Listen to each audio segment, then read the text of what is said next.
Hi, this is V. Samahan niyo nga ako for today's video. Sa wakas, ang planong sinasabi nila ay natuloy din. O di ba? Hindi na drawing ang tawag dito. Dahil nga wala akong pasok ngayon, syempre sasama ang maliit na babae. Pero bago yan, bago kami magpatuloy sa aming biyahe, syempre dadaan muna kami dito sa may gasolinahan para nga magpagasolina. Maayuning sigurado para tuloy-tuloy ang biyahe namon. Mataas na nga ang sikat ng araw nitong pag-alis namin, mga 10 AM ata. O di ba? Pila na lang ka oras magudto doon mga padayaw.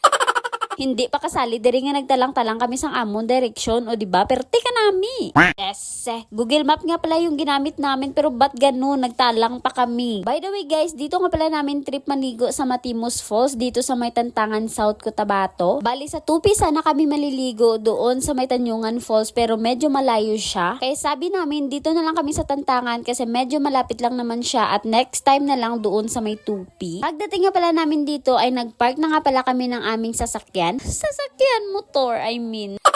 Bumili na rin pala kami dito ng aming panulak. Bali, Pepsi nga pala ang binili namin kasi hindi available ang Coke nila dito. Ito na lang ang binili namin kasi no choice din naman kami. Actually, mayroon din kaming dalang tubig pero iba kita na kung may Coke, diba? Sabi nga ng iba, Coke is life. Uy!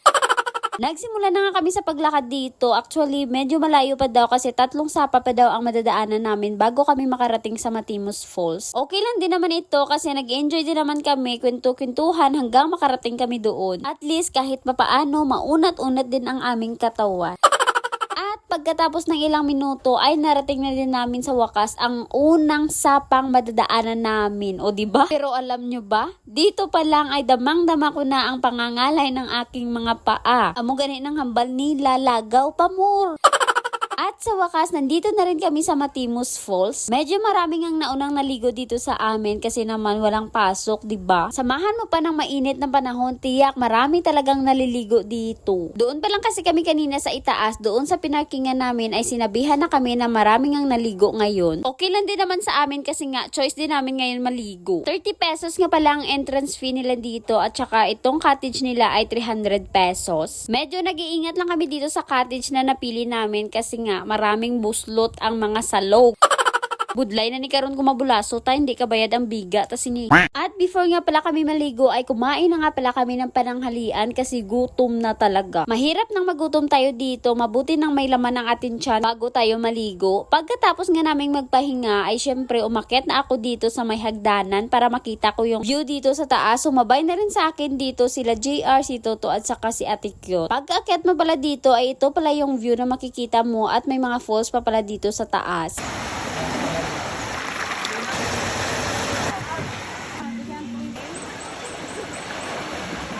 Iba nga talaga pag ang sabi mong on the spot kasi natutuloy yung mga lakad nyo. Ewan ko ba kung bakit ganun kapag nagplano kasi kayo ng mga lakad nyo, ayun pa yung hindi natutuloy. O diba? Tama naman siguro ako, maraming makakarelate dito. Pero ngayon, itong lakad namin na ito, super worth it talaga kasi nga nag-enjoy talaga kami dito. Yes, oo, hindi mo talaga maiwasan na mayroong masusugatan. Pero sabi nga nila, part yun ng enjoyment nyo kasi nga remembrance siya kumbaga. Umakyat nga pala kami dito banda sa may taas kasi nga maraming naliligo doon sa ibaba. Kaya't sabi namin dito na lang kami sa taas. Pagdating nga pala ng hapon mga bandang 4 PM ay naisipan na naming umuwi. Maliban sa hapon na ay parang uulan na din. O siya, dito na muna for today's video. Salamat sa panunood. Bye!